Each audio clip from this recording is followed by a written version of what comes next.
IVM.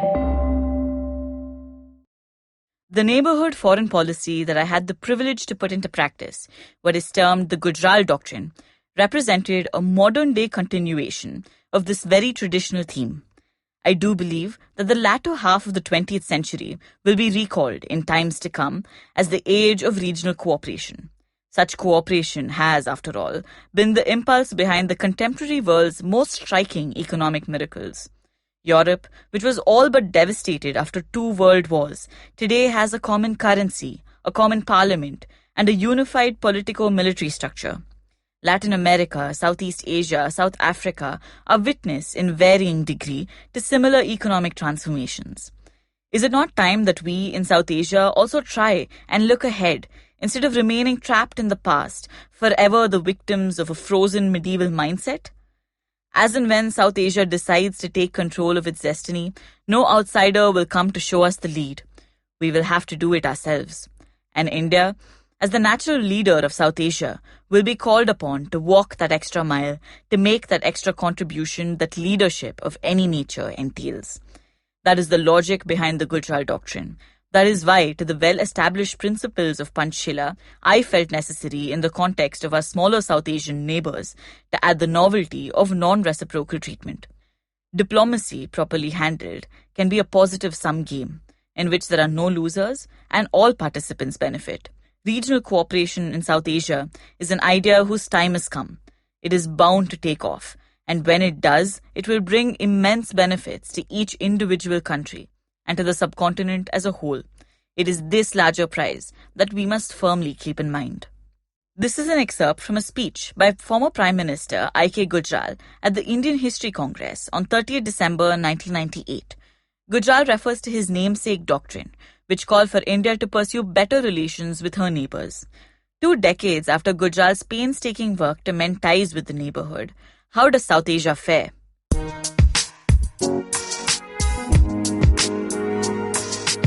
Every week on the show, we break down an aspect of global affairs and foreign policy with the help of an expert on the field. And this week, we're turning to the neighborhood. Much of our mind space on foreign policy, particularly in the neighborhood, is spent on Pakistan. But that is such a narrow and limiting way to think about a region that is rich and dynamic. It's been a happening year in South Asia. Elections, domestic squabbles, development, they've all been on the agenda. And I wanted to figure out how we could break all of this down. My guest for today is Devirupa Mitra. Devirupa is the deputy editor and the diplomatic correspondent at The Wire. For the last 15 years, she's worked as a journalist on almost every beat, from transport to the civic beat on city desks. For the past 7 years, she's been tracking developments in Indian foreign policy, with a special interest in India's neighborhood. So I thought there was no better person to talk to about what's happening in the Indian subcontinent. But before we begin, let's hear from IVM Podcasts.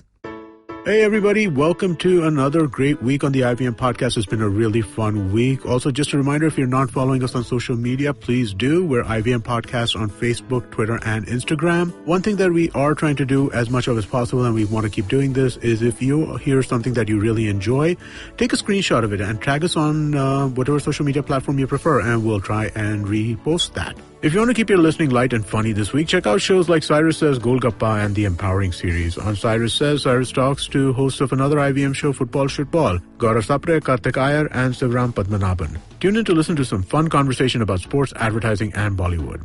On Golgappa, Trupti is joined by cinematographer Milind Zog, who shares rib-tickling stories from his shoots. And on the Empowering series, Zarina is joined by comedian Suresh Menon. They talk about his early days in comedy, his chemistry with Jose, and how he started Khan Masti. If pop culture is what's going to get your engine going this week, then, we got shows like Geek Fruit, where Tejas and Jishnu this week are rounding up the hits and misses of announcements made at Disney's D23 Expo. Mr. and Mrs. Binge Watch, that's a really fun show where Janice and Aru talk about TV showrunner Genji Kohan and her extremely successful Netflix shows. That's Orange is the New Black, and I can't remember the other one, but they've got another really good one too. On IVM Likes, Abbas, Antariksha, and Darius discuss the film Once Upon a Time in Hollywood and rate their top 5 Tarantino films. Man, I wish they'd call me to do that. So if you only have a really short time and you want to check out some of our shorter stuff, you can check out Origins of Things, where Chuck narrates a brand origin story involving a tabloid and a gold digger. It's going to be fun guessing which brand this is. And on The Habit Coach, Ashton shares some interesting facts about coffees and afternoon naps. And also don't forget to check out Urmi Kothari on the Kinetic Living podcast, where she has Thriving Thursdays and Tabata Tuesdays, both of which are, if you want to be fit, you should do those things. On our new Coming of Age show, Agla Station Adulthood, hosts Ritasha and Ayushi discuss casual dating, hookups, and modern-day love. On Keeping It Queer, Naveen and Farhad talk to producer Madhuri Advani about body image issues. But with that, let's get you on with the show. Welcome back to States of Anarchy. I'm Hamsini Hariharan, and I'm talking to Devi Rupa Mitra about what's happening in South Asia. Hi Deva, welcome to States of Anarchy. I'm very happy to be speaking to you. Hi. So when Prime Minister Narendra Modi first took office back in 2014, one of the first things he did was, for his inauguration, he invited all the heads of state from across South Asia. And that's something that he did again in 2019. And since then, people have been talking about, like neighborhood first and all of that. So how do you think generally India's policy towards the neighborhood has been evolving in the last 5 years?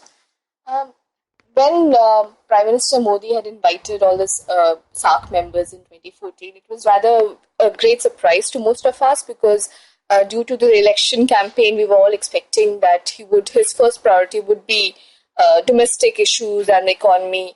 And we didn't expect him to actually go this big on international issues. And this is, I would say, one of his more interesting aspects of his 5 years has been how much focus he has put on international relations.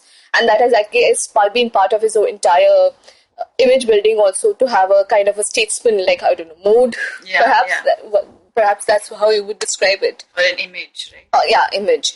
But it has been helpful in a way, because if you are saying, the branding is there that it's a neighborhood first policy, which is, I would say, it's a brand. So in a way, it's basically just a reflection of what is happening. But it does put a certain level of, I would say, pressure on bureaucrats to deliver certain, for example, the commitments that have been made. But it also is not exactly a reflection of what has happened so far, because I think South Asia had always been kind of the major priority for each government. If you look at the Indian Foreign Service, which are the most coveted posts for foreign service officers, basically ambassadorship in the neighborhood. That's how they see the career moving forward. And then, for example, even in headquarters, the joint secretary in charge of the neighboring countries were the most important and because they were directly basically under the foreign secretary. So they used to get obviously the most attention. And even foreign aid, right? Like consistently over the last couple of years, you have countries like Bhutan, Nepal, Sri Lanka, all of them getting the biggest chunks of Indian foreign aid. Yeah, and obviously Bhutan had always got the lion's share. I won't say this unproportional, because there's a certain level of relationship that we have with Bhutan, which we don't have with other countries. And the kind of closeness that we have. And we basically kind of finance their 5-year plans over the years, which we don't do for the other countries. Obviously. Yeah. So, but there's also this fear that we're sort of losing the neighborhood. India is often accused of high-handedness. For example, Nepal in 2015, when the earthquake struck, everyone said, in India, they've said, our planes landed 20 minutes after the first quake. And that's how the media projected, basically. Yeah, but from the Nepali side, they said, yes, but this is our sovereign airspace. You can't take flights off 20 minutes and then send them over to Kathmandu at your whim. And this is something that we see a lot of strains of across the neighborhood. What do you think about that? I think a part of it is basically the relationship between a very big country and their smaller countries around their periphery. And I think it's a natural, I would have been very surprised if you didn't have this kind of friction between countries, where they're so disproportionate in their development or their size or their population and the dependence on each other. So, and it is a natural progression. If you look at their domestic politics, it is a natural progression for them. How would a politician, for example, in Nepal, when they're talking of nationalism, because nationalism is obviously the most important cachet for any politician. Yeah. So how would they basically talk about nationalism, say, in Nepal or any other small country when they're going to the polls? It is obviously would be, linked to the biggest country on how to basically show that they are, different from them. Yeah. So it is a natural. I don't think that there's much, we should get too worried about this friction, because it will always happen even if we have very good relations with the government. So there will always be this kind of friction underneath. Yeah, and like traditional foreign policy researchers will also be like, that's what they need to do. Smaller states will have to sort of hedge against the larger state to extract more concessions and things from them. Right? So in a sense, if you look from a smaller state perspective, for them the role of China is quite welcome, because it helps them to get competition from other countries. That that was like reading about, for example, what Bangladesh, the Bangladesh Prime Minister just went to China, and she got a whole load of billions of dollars of investment from there, pledges of investment. I'm not saying that it's happened. Another, I think, 1.7 million of loans also for power projects. But that's how they do it. And after that, basically, Indian officials and India would be basically scramble to get their projects online, so that and then Japan will come into the mix, and so on and so forth. That's how they basically are. They are also aware that this is how geopolitics works. That if they will go to China, then basically US, Japan, India will start looking at them more seriously. And because you mentioned polls and nationalism becoming the flavor of the season every time any country goes to elections. But it's been a big year, the last 2 years have been a big year for elections across South Asia. Last year, Sri Lanka, Maldives, Bhutan went to the polls. This year Sri Lanka went. It's going. Yeah, going to be. It's going to go to the polls. And last year, Bangladesh went to the polls. Pakistan went to the polls. And in all of those, you could sort of see strains of, should we support projects by India? Should we support projects by Pakistan? And I think one area this was very apparent was the Maldives, right? And you'd worked a lot on the Maldives at that point. And how do you think it played out in the Maldivian scenario? I think Maldives was very interesting election-wise. But in that sense, there you had a party which was very pro-India. I mean, Maldives MDP, led by Nasheed, and which had Ibrahim Soli as his candidate at that time. And I think most Maldivians were quite unhappy with with the kind of entirely Chinese stilts that they had seen. And because there is frankly all these closeness, all these most of the Maldivians have come to Kerala, Thiruvananthapuram. They have a big base there, so they have been there, and they know that if any friction takes place, it does affect them directly because they have seen it before. India had used visa as I wouldn't say weapon, but earlier visa issue as a weapon earlier, much before that. When the GMR issue was kind of at the when was that? After the GMR thing had happened, and it was not exactly related to GMR, but there was what is GMR? Just for people who don't know, the GMR is basically the GMR group. They had got a contract to develop and operate the Male International Airport, and then basically there was a whole nationalism campaign that had been run by the contract had been given during the MDP time when Nasheed was the president. So the opposition, which was basically led by a lot of people who are now actually with MDP, the government, they had basically said no, that this is against the sovereign, this violates the sovereignty. How can they build our international airport? Exactly. And that basically the GMR group is going to get a lot of money, that they are not exactly giving a fair deal to them. And so it was basically naturally after Nasheed was resigned, so-called resigned, and he claimed that it was a coup. Then after the new government came in under Mohammad Wahid, so they basically unilaterally cancelled the contract, and then GMR went to arbitration, the Singapore, and they won the arbitration finally, and the government has now to give money to them. So that was the whole GMR thing. So after that, when it happened, so there were a lot of unhappiness between the government, the Indian government and the Maldivian government. So they had used for example, they even had used economic measures. In a sense, for example, India gives subsidies to Maldives for a lot of, at least 7 essential items, because obviously they can't grow a lot of things there. Yeah. For example, even construction material.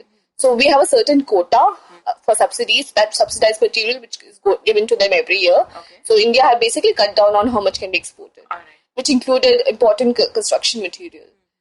Because obviously they don't have quarries and stuff. So India had used all these things at that time.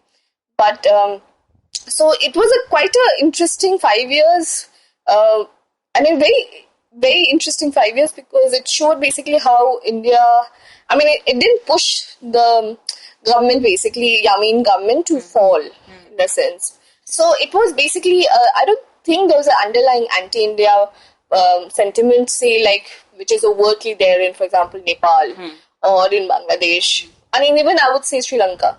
I don't think that there is an overt anti-India feeling there, but obviously everybody has their own sense of sovereignty. Whatever you say, that you cannot say that Maldives is a part of India or anything like that. It really it is very important. They're an own sovereign state. Exactly. They have people who really are nationalistic at the end of the day. And they should be. I mean, that's a natural tendency in the same way that Indians are nationalistic. Of course. However small you are. But so I don't think it was a matter of. I think what they basically were worried about, the Maldivian people, is basically that they were becoming too dependent on China, maybe, because especially with China is quite far off, whatever it is. Yeah. And India is the next door neighbor. And there had been worries about, because most of these people didn't come to India for their studies, for their medical facilities. So there had been, after India had done that, there had been some underlying, a little bit of trepidation, I think, among Maldivians, that India could do it again. But India has not done that, has not been as strident in Maldives in targeting these people-to-people issues as compared to, say, you would say about Nepal. In Nepal, it did the blockade. But here it knew that basically, I think it was much more careful, maybe because you have different people looking after different desks. So obviously, personal, how a bureaucrat or different bureaucrats look at different relationships do matter in that sense. So in that sense, I think Maldives was very interesting. I found it very interesting how they basically kept away in a way out of the spotlight from directly commenting on what was happening inside Maldives. But it basically did, at the same time, it did basically it was very much active behind the scenes, especially in pushing, all the Western countries, EU, US and UK, to say what it wanted to say, basically. But so it did what it wanted to, but without the kind of the directly facing the spotlight, so to say. I don't know if it makes sense. No, it does. And I think, if you go a little further back from just these elections and whatever, you see what happened with Mohammad Qayyum and his half-brother Yamin. That played out. Also, it had huge overtones of this man supports China versus this man supports India. And even though it was a very much part of the Maldivian democracy, it also played out in the neighborhood as something like that. In fact, Yami is the one who basically said that we have India first policy, and when he came here before the, I believe it was before the Commonwealth ministerial group was basically supposed to have a meeting on Maldives. He came here suddenly. Okay. I've forgotten the date, which year was it? And but he came here suddenly to ask for help. And this was after the relationship with India had soured. But he came here and he said, and India said, we will help you and all that. India did help in a sense, but because basically India's policy has been that we don't want other multilateral groups to basically target one country. That has been India's general stance over the years. So in that sense, it has, I don't know if it's a way that they are basically, when the Maldivian voter goes to the polls, they are basically, choosing a pro-India party, or that's not, or a pro-China party. Yeah. That's not the topmost priority for them, because I think it's more corruption issues for them right now. Corruption issues, and how basically Yamin had been going down on the opposition, jailing all of them, basically. And the media. Exactly. So I don't think when they're signing away on the ballot paper, that's the first priority. But it is there in their mind. I mean, they know that basically this guy, it will be a difficult time with India if Yamin remains there. Fair enough.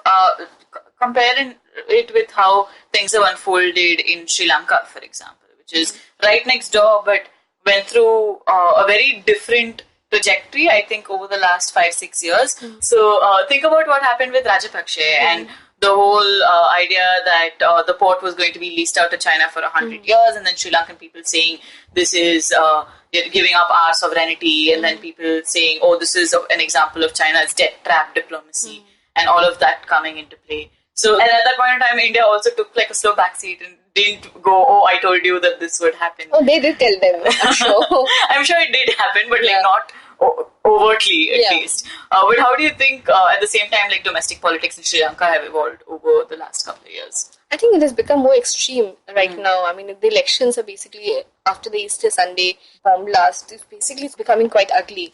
The whole Sinhala extremism that is being, and the amount of fake news that have been going around is quite astounding. I mean, we shouldn't be astounded by that staying in India. That's true. But it's quite ugly in that sense. So, and I think it will become uglier even. But again, it's not I don't think that they are looking at a pro-India and a pro-China issue here. Again. Because, if you remember, Rajapaksa obviously was not in the good books, but when Modi went there, he met Rajapaksa. Rajapaksa was here invited for some events. He came here for a lecture, invited by Mr. Subramaniam Swamy in Delhi last year. Okay. So it was, and then he had met with the Prime Minister at that time. So it's not as a black and white situation for Rajapaksa because they also know that basically India is quite prickly about these issues, about military issues. So let's see what happens there. True. And I think it's also a very interesting time for Sri Lanka as a nation because first you have Sirisena and Vikram Singhe have this very tenuous coalition and they're often speaking out against each other. Then you have the local elections that happened a year or two ago in which Rajapaksa actually won a fair amount of them. And all of this also goes back to the idea that it's not just India that's on the agenda, it's not just China that's on the agenda. There are a lot of local issues that are going in. It's still a country that's reeling from civil war and now trying to figure out how they feel about things like terrorism. Exactly. So I feel that basically local issues are the major topics in all these elections. Be it Maldives, be it Sri Lanka, be it Bhutan, be it Nepal. To an extent, I would say Nepal is a bit of outlier there. How so? In a sense, I think the anti-India sentiments are more prevalent there. In that sense, they're more prevalent in the politics, maybe, in how they work out stuff. I don't know if it's anti-India. I don't know if I should say it's anti-India, but they are much more sensitive about these issues. Yeah, let's talk a little bit more about Nepal because, as you said, it is an interesting outlier. And one thing that happened was the blockade, and though it's a little bit far away from people's minds now, the idea that they were reforming their constitution and they didn't like what they termed as Indian interference with their own sort of national matters. And then you have a lot of reports that come out that Nepal is signing more Belt and Road projects, that they're building a railway between Lhasa and Kathmandu, and you have all of that. So how do you sort of manage through all of these different narratives? One part is basically that geography dictates how its policies are. So now basically Nepal will have to talk to China all the time. But at the same time, there's a bit of a sanguine, or I don't know if a sanguineness or complacency, that basically because it's a border with China, it's much more difficult. It's very difficult to basically even get power lines across, to have the railway lines there. It's a huge engineering task compared to if you had to do the same in the southern border. Sure. So there is a bit of a thinking here that basically what they're saying with China, they're not sure how much of it will be actually delivered. But being China, you don't know actually. That's true. But at the same time, they have been, if you look at after the earthquake, a lot of the borders were closed. It has taken a long time to actually open them. For example, the most important border was with Tatopani. Hasn't opened really. I'm not sure. Last time I checked, it had a few weeks ago. It had not opened. So I think it has not yet opened. And there is a sensitivity, there is a feeling there that even China is not a little worried about the whole border being too porous because of the, Tibet, basically. They don't want too many people coming across from there. So there in India, at least in the Indian establishment, there is a feeling that maybe it's overstated. The amount of work, and most of it is basically overstated by the Nepalis themselves to basically get the Indians to, activate themselves. Yeah, true, because Nepal's also for a very long time been pushing for projects. They've been pushing to change some of the treaties that we've signed for them. But then there's also the fact that, they have a porous border with us. It's not even a fully closed border. You don't really need visas to visit each other's countries. And you can't take away sort of the people-to-people connection from Nepal, I think. At the same time, there were some worries among the Nepali think tanks researchers that I met. But they basically among the younger Nepalis, for example, many of them obviously are now living in the urban areas, that they don't have that much of a connect with India. Say, obviously people in the borders will be coming across each other. But among the younger Nepalis, there's not that much of a connect. So I don't know. That's what they had expressed apprehension. That, for example, China does all these, takes all these youths, or youth leaders, so-called, hundreds of them for visits to China for weeks or so, and that India doesn't do the same. Of course, you can't really compare the money that is being thrown out for these kind of tours in that sense. Yeah, I think, you still have like a fair portion of like elite Nepali students coming to study here. But if they are that elite, then they would prefer to go to like a developed country, right? Like then coming to... And they get a lot of fellowships in China also. Lots of them go there. Yeah, I think like China has been increasing its sort of like education outreach. What the US was doing 30, 40 years ago, it's doing really well now among like not only Nepal and like the rest of the South Asian countries. Africa, they have so many people from Africa. I mean, even in the rest of the South Asia. Yeah. Pakistan is a huge of course. contingent there. So what about Bangladesh? Bangladesh is right next door. They also had elections last year when Sheikh Hasina won. So Bangladesh, there's always been sort of, like an implicit bias that one party is more, that leans more towards India versus the other, right? Yeah. So Awami League is basically pro-India and the PNP is supposed to be anti-India. So how did that work out in the last elections or just generally over the last couple of years? Again, I don't think that was the anti-India or the pro-India issue, even though the BNP was raising it a lot of times. I don't think that was a major concern for a voter when they go and vote for their, member of parliament or their local politician, that basically she has a policy which is more pro-India. They just want development in the area, that's there, and less corruption. I think corruption is a major issue for all people across South Asia.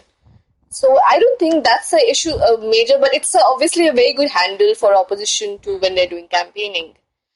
And it's quite easy for the BNP to do that because obviously we have, there's a relationship between Sheikh Hasina and the Indian political establishment. She came when she had stayed at Pranab Mukherjee's house for a long time. And Pranab Mukherjee, obviously the former president and the former foreign minister, he has a very he has been advising Sheikh Hasina for a long, long time. So there is a very close relationship. But at the same time, if you look at Hasina, and that's why I was talking about the China visit, she has also been quite clever in basically keeping the relationship with China also quite intact. Because their military links with China are much, much more stronger than they have with India. Most of the equipment comes from China. And if you see, obviously because the equipment comes from China and most of the training have to be done by Chinese. So they have to go to the Chinese military links. And that's something that India is kind of working on, trying to get the links. For example, they had this huge contingent of Bangladeshi army officers with their wives. So they had hired a plane for them to come to India and then go and visit all the, do a sightseeing for all. Because that's a way to basically establish the kind of personal links that you need to have with individual officers and then basically establish a rapport with the Bangladeshi army establishment.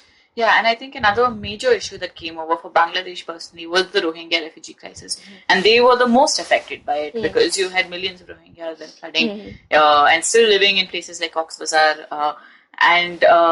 India was sort of, in some quarters, it was seen like India had lost an opportunity there to not only take in refugees but also to help Bangladesh financially or to help mediate with Myanmar.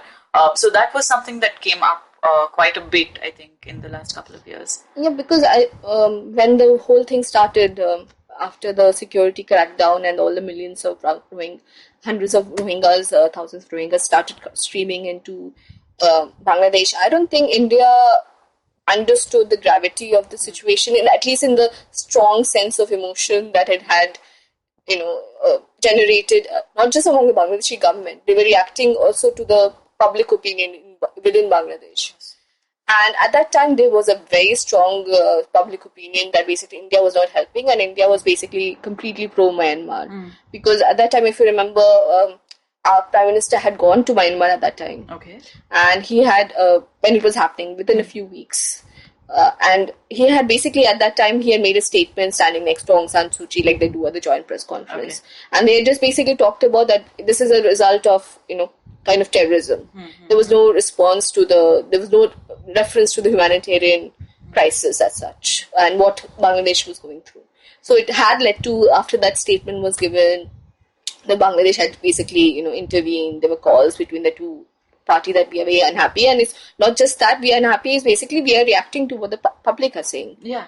And there was a very strong, and you have to remember Bangladesh media is quite active, and so even all the media pundits and all the talk shows there and the print media, they were all very expressing that basically that, this government is so pro-India, so but why is the Indian government being so pro-Myanmar in this issue?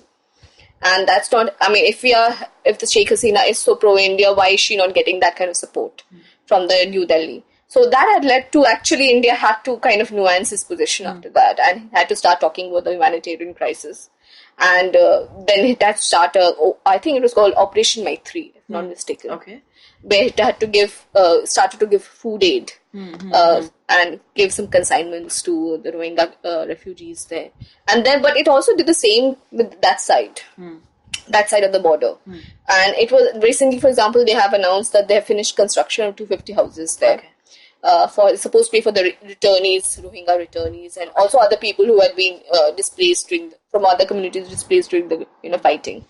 So it has been a very, they have had to walk a tight rope, because here, even though India helps them, it's useful for India to, in a sense, I'll just say this, for the opposition is a very good handle for them to say that basically, see, even if you're helping India, if you're pro-India, they won't really support you if there's a crisis. That's what they will say. They are basically saying. But at the same time, India knows that the major player here, if anybody can pressure Myanmar, that is China. And China is actually not doing much in the whole Rohingya crisis. And that was, in fact, they had, before Hasina had gone to China recently, she had said, we'll talk Rohingya crisis to them. She didn't come back with anything. So, I don't know what India can do as a mediator, because I don't think we have that leverage there at all. Yeah. So... but China also supposedly set up some three-party talks with Bangladesh and Myanmar. I don't know if it amounted to anything. Because at this time, the kind of mistrust between Myanmar and Bangladesh is huge. They don't trust each other at all. Also because Myanmar is accusing the Rohingya refugees of being Bangladeshi in origin. Yes, right? But even Bangladesh actually doesn't use the word technically when they're talking to the Myanmar. They have different ways of diplomatically using the term.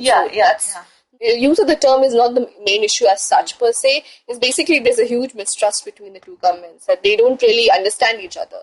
And in fact, that's what even Bangladeshi diplomats say. They say that even though we have good diplomats there and stuff, but they don't understand Myanmar government and how they, the two neighbors are perhaps as quite ignorant of each other and how they perceive the whole situation.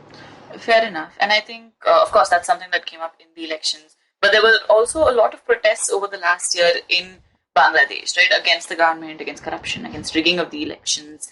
The elections are also interesting in Bangladesh and in Sri Lanka in that sense. There was a pressure on the Indian government to deliver on those projects that, that we had promised to them, that billions of dollars of line of credit. And there will be additional pressure when this election, Sri Lanka elections also happens. Because, again, the impression that is given, that is again and again said by researchers, is basically India promises more than it does. Yeah. And, again, and if you are a pro-India government, then you will not exactly get what you are promised. True. That's the perception that you are... It's also a fair perception. I know that the budget is a great way to look at what the External Affairs Ministry benchmarks each year. But if you go to the Exim Bank reports, right, you'll be able to see how much is actually disbursed each year. And that isn't a lot of money, particularly for a lot of these infrastructure constructions, which these countries want. And I can see why that would come up in Bangladesh. What was the project in the Bangladesh? Bangladesh has a lot of projects, actually. Okay. because they have got the largest line of credit that has been given to any other country by India. I think that's now amounts to about 2 billion. One was first billion, 1 billion. That was the largest ever when it was given. Okay. I think that was under Manmohan Singh, I think, if I'm not mistaken. Then another one that was given by under Prime Minister Modi also. So those things have to be finished because some of the projects that was there from the first line of credit, 1 billion, have also not been finished. But the pace actually is not too bad. Okay. I mean, if you compare to earlier times, and I know it's not the best benchmark, but the pace is not too bad in that sense, I would say. Okay. South Asia is not an easy place to do projects. In what sense? In that sense, infrastructure-wise, I mean, the acquisition of land. So, I mean, also the mismatch between exactly because you have most of these projects are done by Indian PSUs, right? And then they maybe give it to subcontracted to smaller companies. So the Indian PSUs also have their own pace of doing work. So then only basically if for example, the Ministry of External Affairs person is sitting down and cracking the whip, would they perhaps move faster than they used to in that sense. So. Yeah, and also because like Indian bureaucracy, any bureaucracy is a beast. Yeah, Indian but Indian bureaucracy more so, I guess. Exactly. And the bureaucracy in other countries is equally bad. If you look at Bangladeshi bureaucracy, if you look at Nepali bureaucracy, South Asian bureaucracy. I mean, that's what I'm saying. It's not the easiest of both sides that they are like the nature of the beast is basically to be as slow as possible. True, and with things particularly that involve like land acquisition, there's a huge problem there with all of these countries because even within India we have a problem with executing projects just because of land acquisition. And I can imagine how difficult it must be in places like Bangladesh and Sri Lanka because of it. So this also brings me to sort of the supposedly larger player in South Asia, which is SAARC. So first there was a thing of, SAARC is dead, SAARC doesn't do anything. SAARC has a lot of criticisms on its plate, very valid, most of them. But what has SAARC been up to for the last couple of years? I think they've just been meeting. They have all these, calendar of meetings at official levels.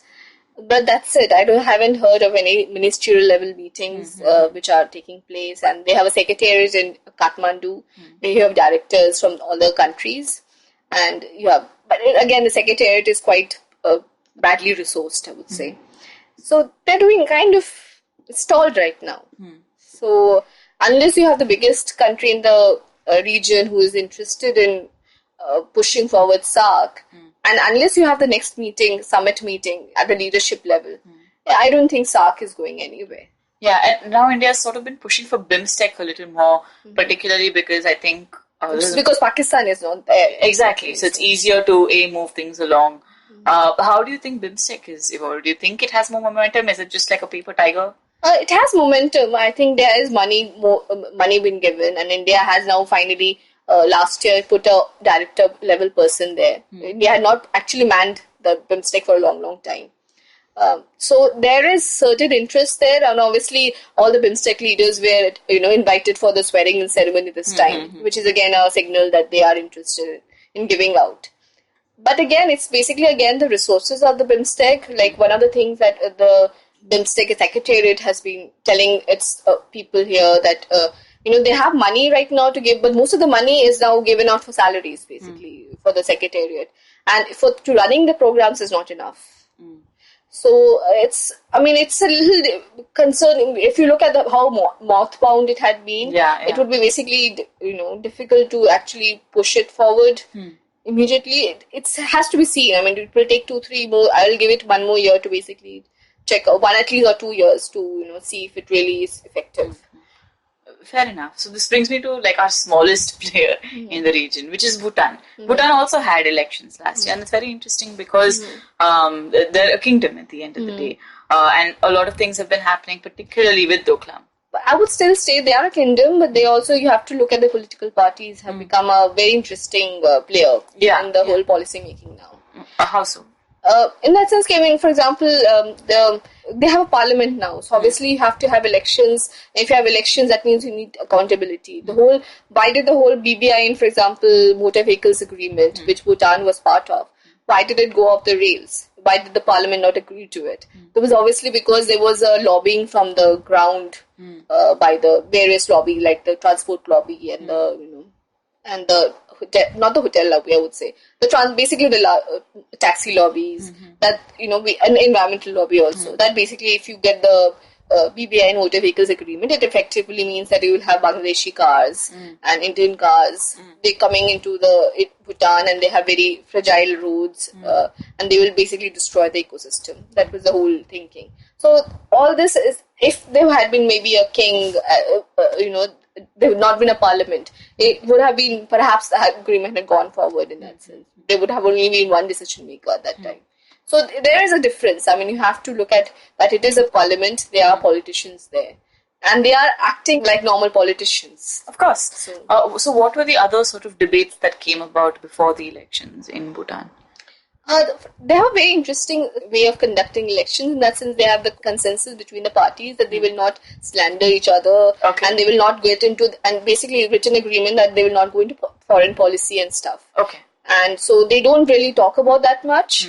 But it was very interesting when I was looking, but the political parties had the system, but the election commission, especially that they complain to the election commission if there's any violation of this code. Okay. And so if you look at the complaints that had come under this violation of the code, most of it was basically that, they have this WhatsApp group or this Telegram group, and somebody had, talked about how one party is very pro-India, or the other party is basically, pro-China, and most of the complaints were on that type. Okay. So there was the underlying sentiment that basically they were looking at it, at different parties as being a little close to one country or the other. One country or another.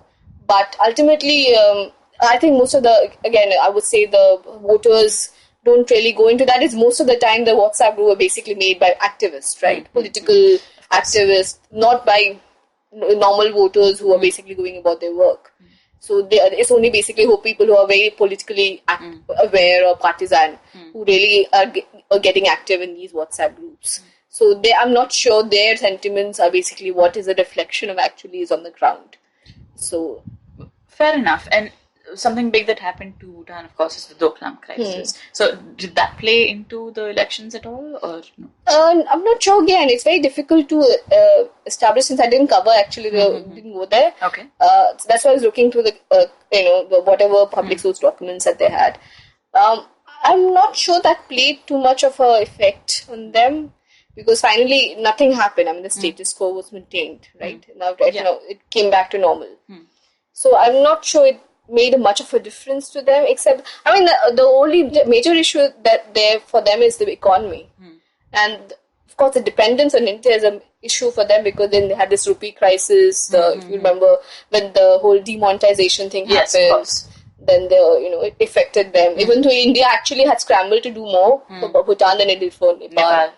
Nepal was also very adversely affected. But we have not changed the rupees with them, because we think that basically Nepali bank system is not able to, it's not, if it could be laundered there, that maybe they will not have the entirely, that there would be a good conduit for fake currency. So we have not actually, even though Nepal has asked us many times to change the currency, we have not done it with them. We've done it with Bhutan immediately after, within less than 1 year. So we were very fast and actually doing that demonetization thing and pushing for it with Bhutan. So in that sense, they know that India actually is ready to do more. It will actually put more capacity in and capability, even at the cost of doing, work with other countries. It will basically put more attention on Bhutan. I think they are quite sanguine about that. In that sense. So, and even though there is this sense of, I think, among especially the younger Bhutanese, if you look at, because they're very savvy online.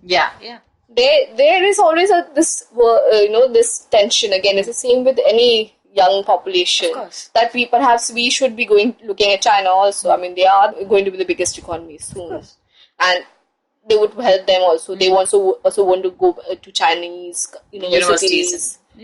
So there's a sense of that, they should be diversifying.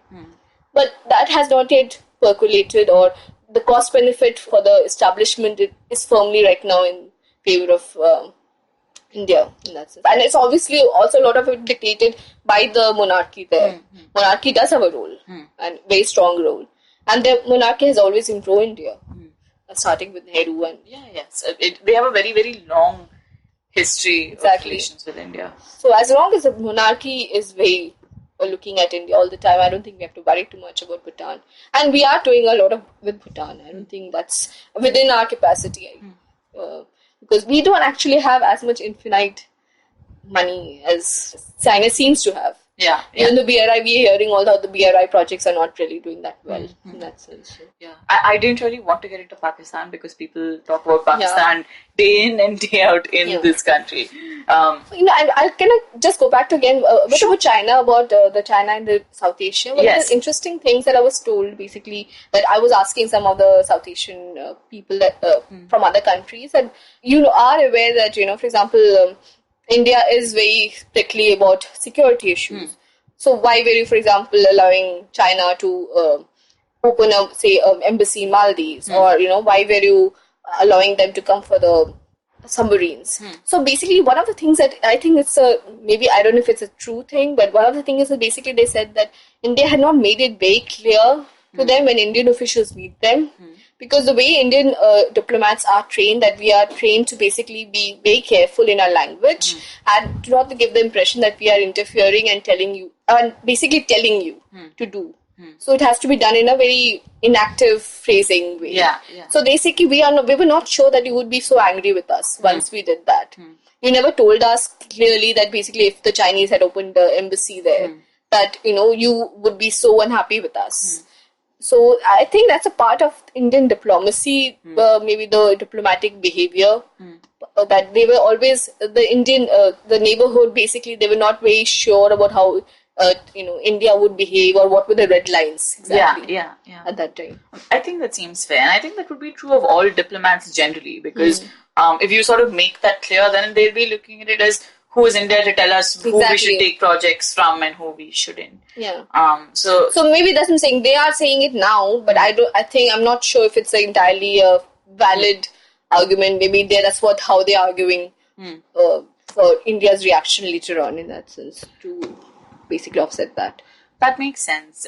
So when you look at just South Asia over the last couple of years, where do you think it's sort of heading? Where do you think in each country, though, I don't know, can you say, I know we're not in the business of prediction, but what do you think could be big issues in the neighborhood?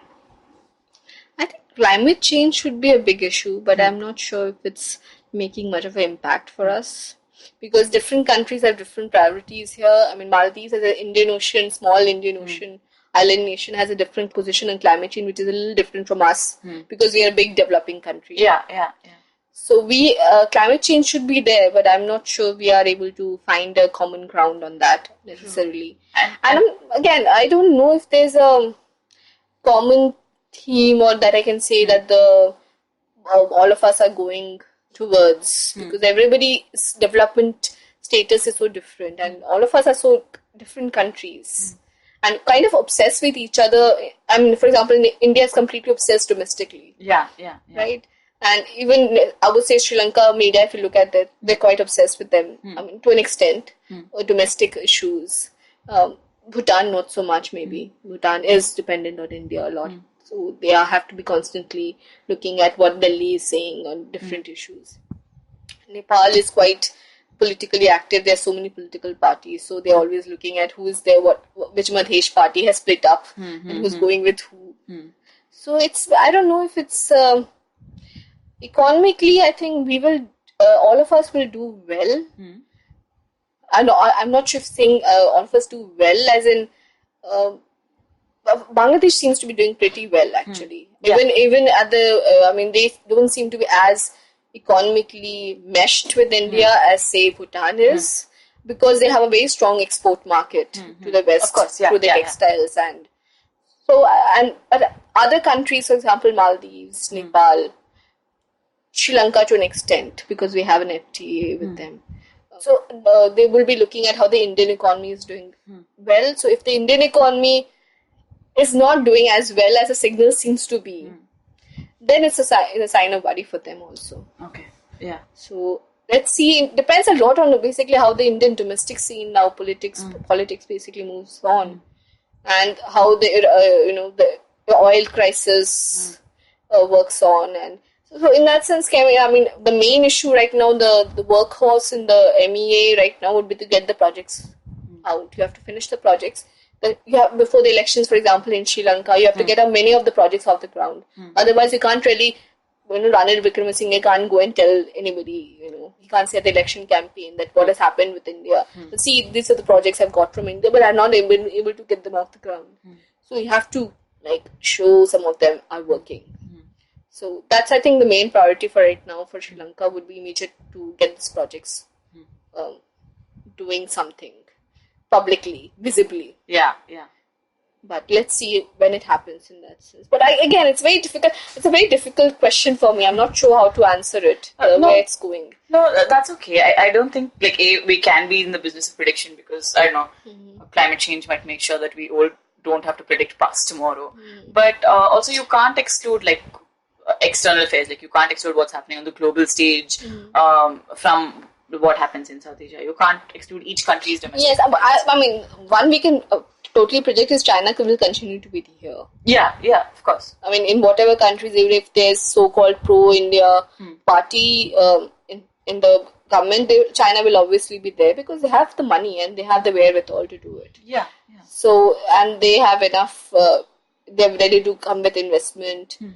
For example, you see in Maldives what is happening. I mean, even though we have a very friendly government there, but they will continue to have a relationship with China. I mean, the foreign minister recently was saying how helpful China has been. After Nasheed actually had made some statements about that coverage, then the foreign minister came back and smoothed all these ruffled feathers. So they will, I mean, you have to, China is a reality. As it is a reality in the rest of the world. Right. It's a reality in South Asia. Yeah. That makes sense. Okay, so this is my last question for you. But what resources would you suggest for anyone who wants to read more about countries in South Asia? I would say, first of all, read all the papers, their individual papers. Do you have examples for every country? What do you read in Sri Lanka? Sri Lanka, there's so many papers right now. I mean, but there's this digital paper called the Economy Next, which has very good. It's saying Economy Next, but it has very good political news also. Okay. Then there's so many other papers. There's Sunday Times is a very good resource. Okay.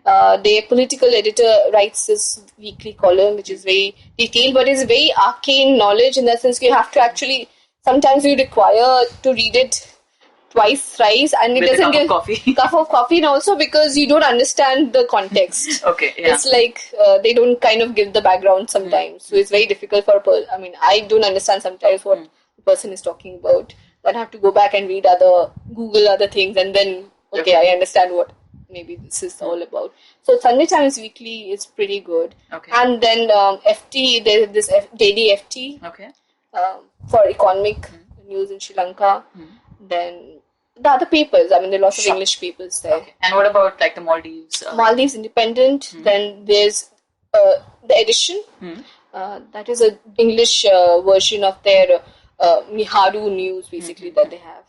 Then basically that, and there are other digital, they don't have any newspapers there. Okay. So then the websites, they have an English version usually. The Sun has it, VN News has it. So, but usually the problem with, except for Maldives Independent, most of it, again, it doesn't give you the context. So you have to be, if you read it, then you start reading it, then you will come to know what they're talking about. Yeah. And then obviously, it's very interesting to go to the finance ministry websites and their own websites to go and check the data. Yeah. So you have to go to the original data and check them. And most of them nowadays are quite public about the data. I mean, it may not be. It will be difficult to sometimes decode what they're saying, but it is quite, for example, you can go to Bhutan, has very good, the RMA there, the central bank, the Royal Monetary Authority, has weekly, monthly data on the economic indicators, how much that they owe to India, how much is the rupee crisis, how much is the rupee reserves that they have, which is very interesting to read in that sense, to track over the weeks that way. Okay, and what media houses do you follow in Bhutan? Bhutan has Quencel, which is a kind of a state-owned, but it's quite, still it's not, even though it's state-owned, but they still have quite independent reporting. Okay, that's good. And there's another independent news site called the Bhutanese. Okay, which you should read. Yeah. And Bangladesh? Bangladesh has so many actually. They're pretty good English papers. Yeah, I mean, you have Daily Star, you have Dhaka Tribune, you have Independent, you have, I think, the New Age. Maybe I've forgotten, but usually I go to Daily Star and Dhaka Tribune on a regular basis most of the time. Then they have, I think, another one, BD News. Okay. 24. Okay.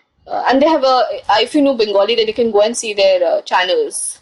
Okay, of course. So, yeah, that would help. Yeah, all right. So, thank you so much, no problem. Devi Rupa. Thank you for talking to me. Thanks a lot. That brings us to the end of this episode of States of Anarchy. Thanks for staying with us.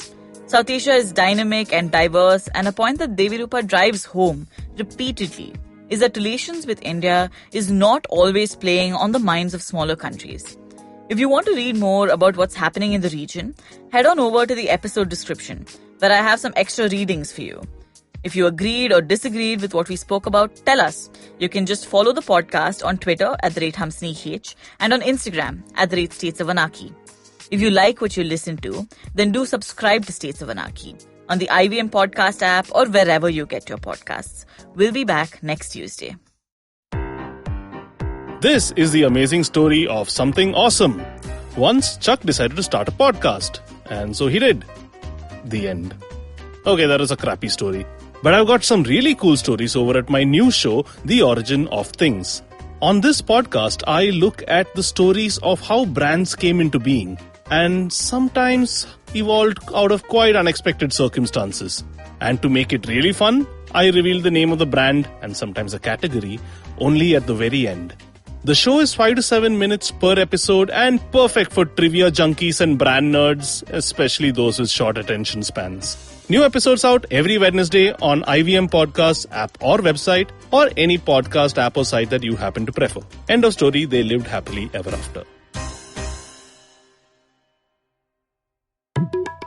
नमस्ते, मैं हूँ सौरभ चंद्रा और मैं प्रणय कोटस्थाने। जब महफिल खत्म होते होते दरवाजे के बाहर पुलिया के ऊपर हम दुनिया भर की जटिल समस्याओं को सॉल्व करने में लग जाते हैं तो हो जाती है पुलियाबाजी। अब आजकल के अपार्टमेंट वालों ने तो कभी पुलिया देखी नहीं होगी, पर आप फीलिंग तो समझ ही सकते हैं। तो आइए शामिल हो जाइए हमारी पुलियाबाजी में, जहां प्रणय और मैं एक से एक इंटरेस्टिंग टॉपिक्स की तह तक जाएंगे। Artificial intelligence, bitcoin, Pakistan, medical education, currency crisis, कभी हम दोनों के साथ और अक्सर स्पेशल एक्सपर्ट गेस्ट की कंपनी में। सुनिए हमें IVM की वेबसाइट, ऐप या अपने फेवरेट पॉडकास्टिंग प्लेटफॉर्म पर हर दूसरे हफ्ते।